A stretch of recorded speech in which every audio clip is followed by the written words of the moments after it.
मेरा नाम तरुण कुमार है। मैं जमशेदपुर में रहता हूँ और मैंने मास्टर्स ऑफ सोशल वर्क की पढ़ाई की है। मेरे गांव में मेरे माता पिता और एक बड़ी बहन है।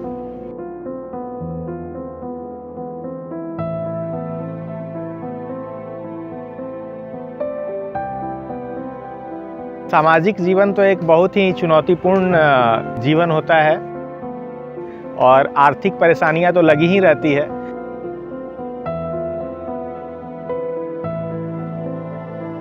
लेकिन जब आप एक मकसद के साथ, जुनून के साथ काम करते हैं तो कुछ कुछ उपाय निकलते रहते हैं।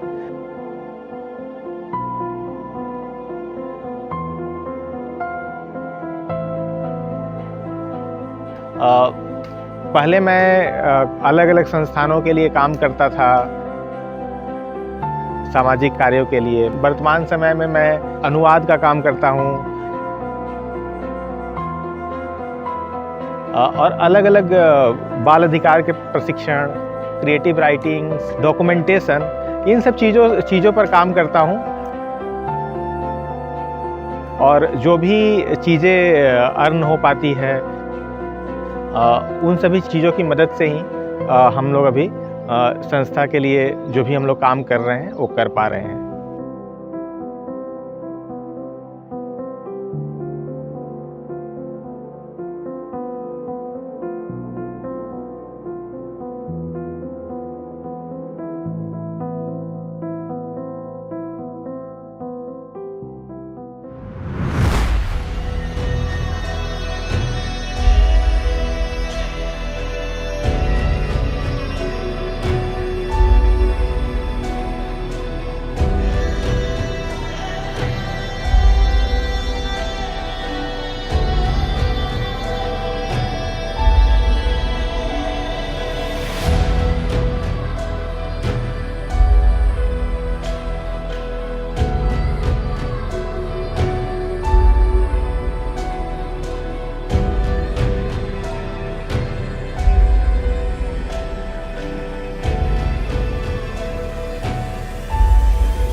कहा जाता है। यौनारंभ से लेकर रजोनिवृत्ति तक महिलाओं के शरीर में कई शारीरिक व मानसिक बदलाव होते हैं। वही माहवारी के दौरान किशोरियों एवं महिलाओं को विशेष ध्यान व इसका मेन है, यूज तो करने सब लोग आता है। नॉर्मल नैपकिन में प्लास्टिक होता था और उसको हर महीने खरीदना पड़ता था और नैपकिन को यूज करके उसको फेंकेंगे कहाँ, ये चक्कर था, है ना। उसको मिट्टी में दबाना, उसको जलाना, है ना, ये सब चीजें करनी पड़ती थी। तो और उससे कुछ पर्यावरण को भी हानि था उससे। लेकिन इसमें क्या है,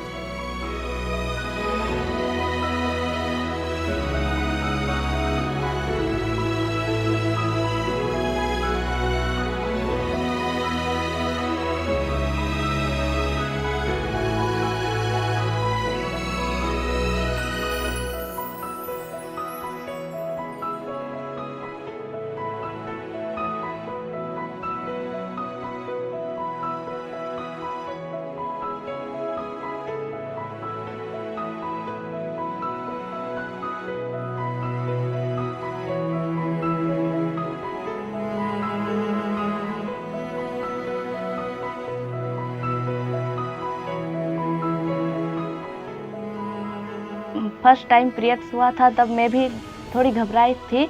मैं स्कूल भी नहीं जाती थी क्योंकि मुझे अच्छा नहीं लगता था। फिर गांव में तरुण भैया आए, उन्होंने बताया कि ऐसा हर लड़की का होता है, पेट दर्द होता है। तरुण भैया सिर्फ महामारी का ही बारे में नहीं बल्कि ये भी बताते हैं कि बाल विवाह से कैसे बचना है और पर्यावरण को कैसे बचाना है, उसके लिए पेड़ सब लगाना चाहिए। और उन्होंने यह भी बताया कि पढ़ना भी ज़रूरी है।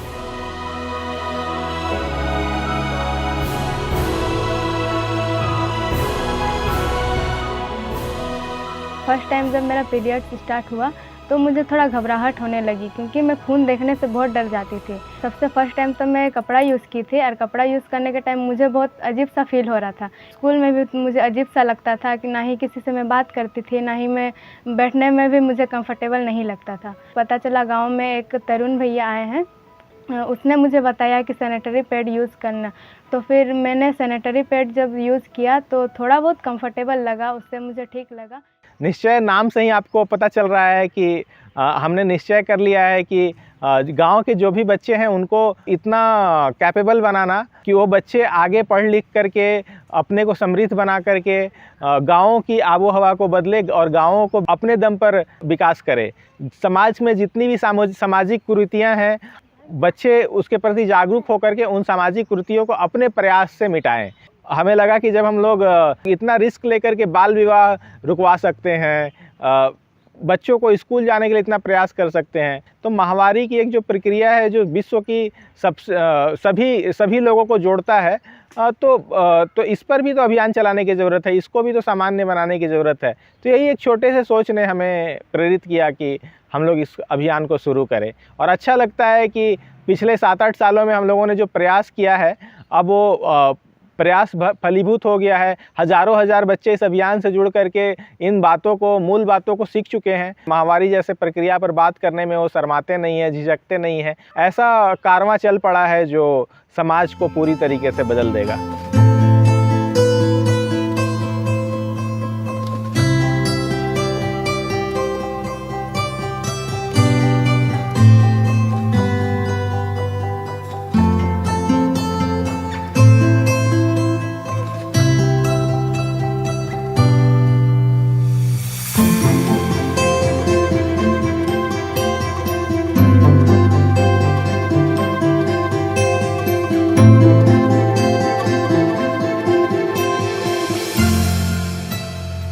मेरा पहला पीरियड आया तो मम्मी कपड़ा देती थी, और कपड़ा भी यूज़ करने के बाद एक अजीब सा चिड़चिड़ापन आता था।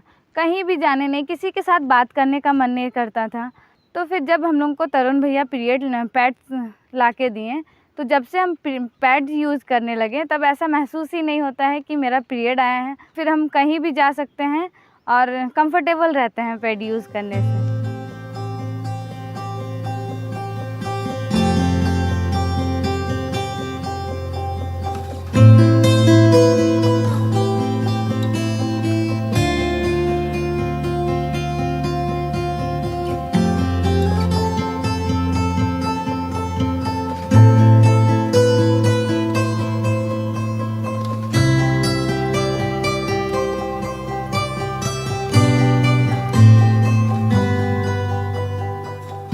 स्त्री की माहवारी उसे प्रकृति के समकक्ष बनाती है, क्योंकि एक स्त्री को ही प्रकृति के बाद जनने का अधिकार होता है।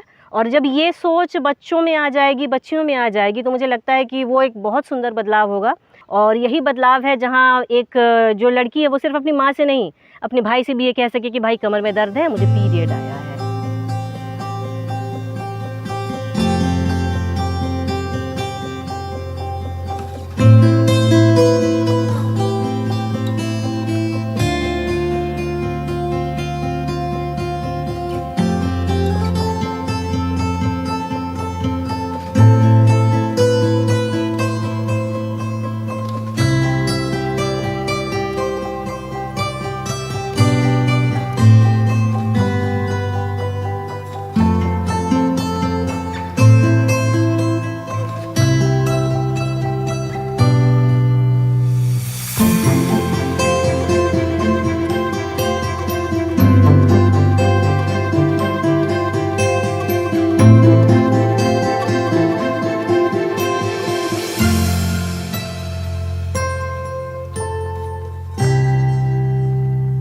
कोविड के समय तो एक ऐसा समय था जिसका याद करके ही मन सिहर जाता है।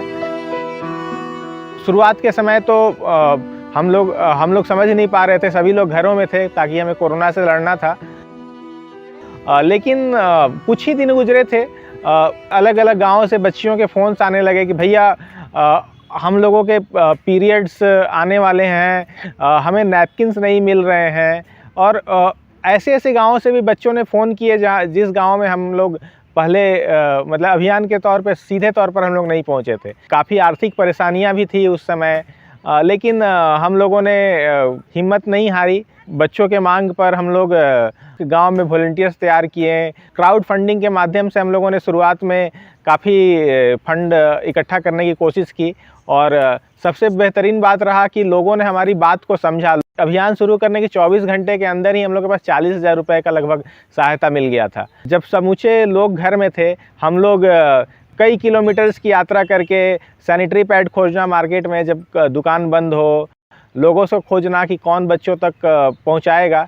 तो ऐसे ही शुरुआत के काफ़ी महीने निकल गए और लगभग पूर्वी सिंहभूम ज़िले के 150 गाँव के लगभग 10-11 हज़ार बच्चों तक हम लोगों ने सैनिटरी नैपकिन की सहायता पहुंचाई थी। तरुण भैया से मिलने के बाद जब मुझे मालूम चला कि पीरियड्स होते क्या है, तो उनके जानकारी मिलने के बाद और ज़्यादा धीरे धीरे मैं तरुण भैया से मैं मिलती गई, बात करती गई और ज़्यादा मुझे जानकारी मिली कि पीरियड्स के दौरान हमें किस तरह रहना चाहिए, किस तरह अपने चीज़ों को साफ़ सुथरा एवं अपना ध्यान रखना चाहिए। कोरोना महामारी के दौरान भी हमारे तरुण भैया आते थे, पूछते थे कि पैड है या नहीं, तो हमें ला भी देते थे और इनसे हमें बहुत मदद हुई हमारी कि हमारे इतने बड़े कोरोना के कहर में भी हमारे पीरियड्स रुके नहीं और तरुण भैया भी रुके नहीं।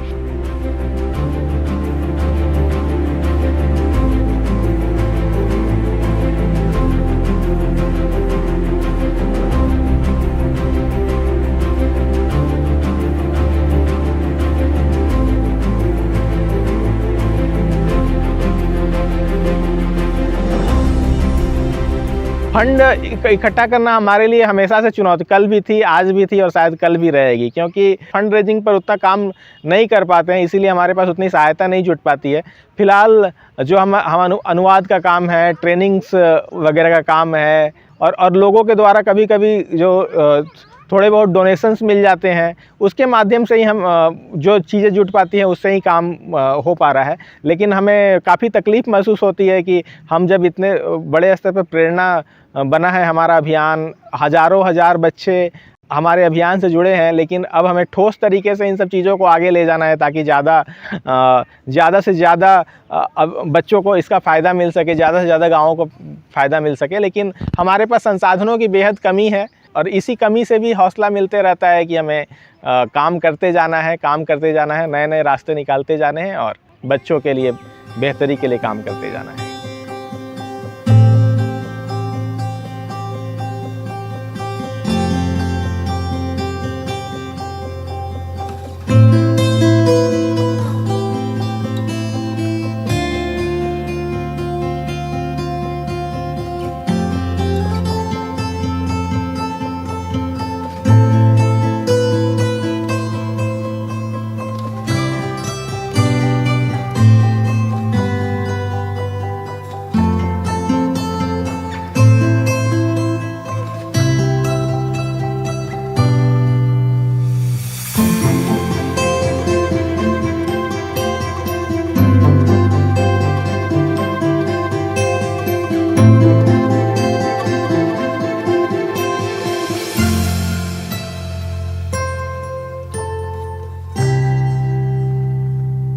रोज़ाना के जीवन में इस काम को करने के लिए कितनी सैक्रिफाइसेस करनी पड़ती हैं, कि परेशानियों से जूझना पड़ता है, वो हमें जूझना पड़ता है। लोगों को नहीं पता कि ये काम करना कितना कठिन है और ये काम कितना ज़रूरी है। जो इन भावनाओं को नहीं समझते हैं वो कहते हैं, कुछ लोग तो कहते हैं कि कुछ भी नहीं कर पाए तो सोशल वर्कर बन गए।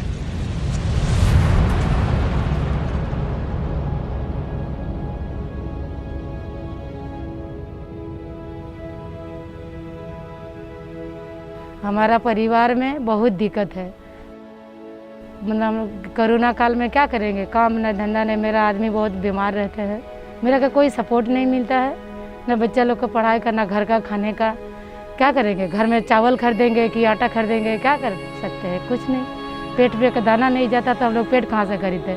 लेकिन है हमारा तरुण सर जो है, बहुत बहुत बहुत धन्यवाद है उनको, पेड़ ला के दिया है, मेरा घर के लिए भी दिया, मेरा बस्ती में भी बांटे हैं, सबको दिया है, हम उनको तो ज़िंदगी भर का आभारी रहेंगे।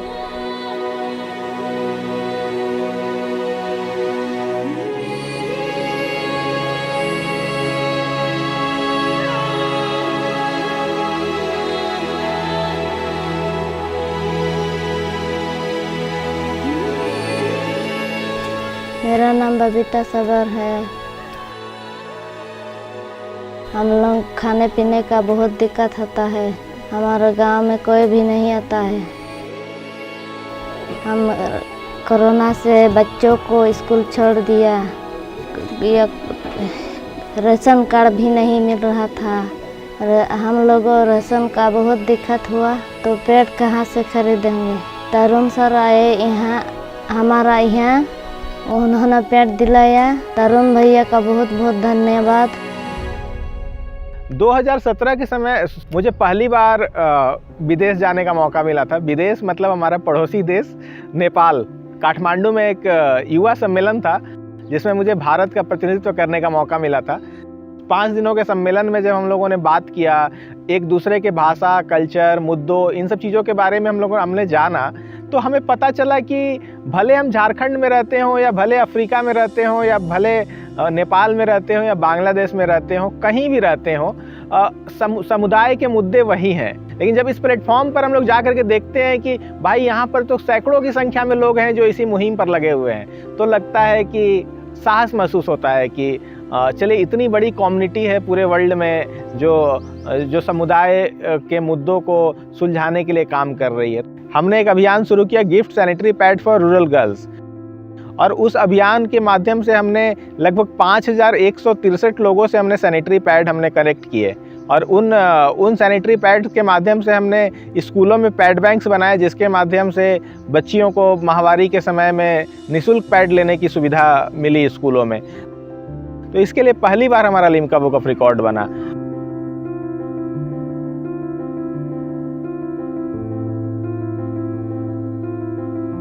कोविड का टाइम था। उस आपदा के समय में हम लोगों ने बच्चियों की सहायता करने के लिए लगभग 150 गाँवों में जो हम लोग पहुँचे सैनिटरी पैड पहुँचाने के लिए, लगभग 10,000 से ज़्यादा बच्चियों तक पहुँचे। तो उसके लिए दूसरी बार हमें लिम्का बुक ऑफ रिकॉर्ड में हमारे संस्थान को आने का मौका मिला।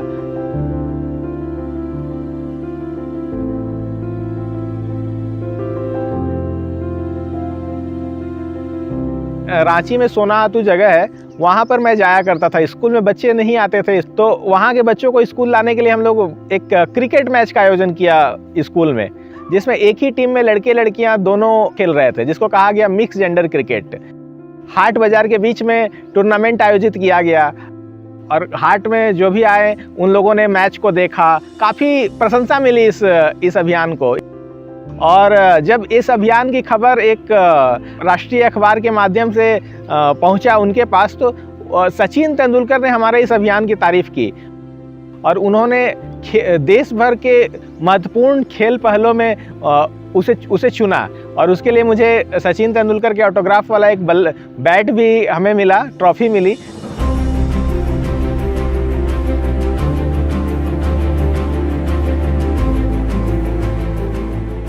क्रिकेट को लेकर के जो जुनून था, उसी के कारण हमें आईपीएल के समय में कॉन्टेस्ट के माध्यम से जीत करके लंदन जाने का मौका मिला। लॉर्ड्स क्रिकेट स्टेडियम में जा करके चीज़ों को महसूस करने का मिला।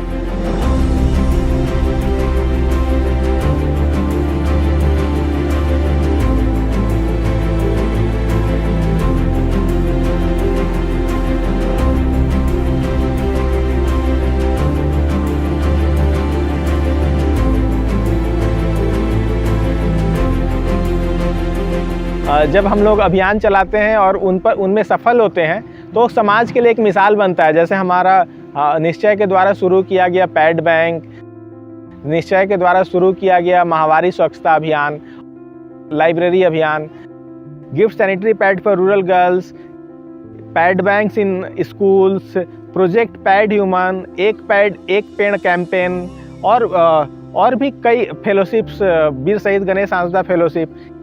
ये सभी अभियान हम लोगों ने शुरू किया और समाज को एक सकारात्मक संदेश मिला।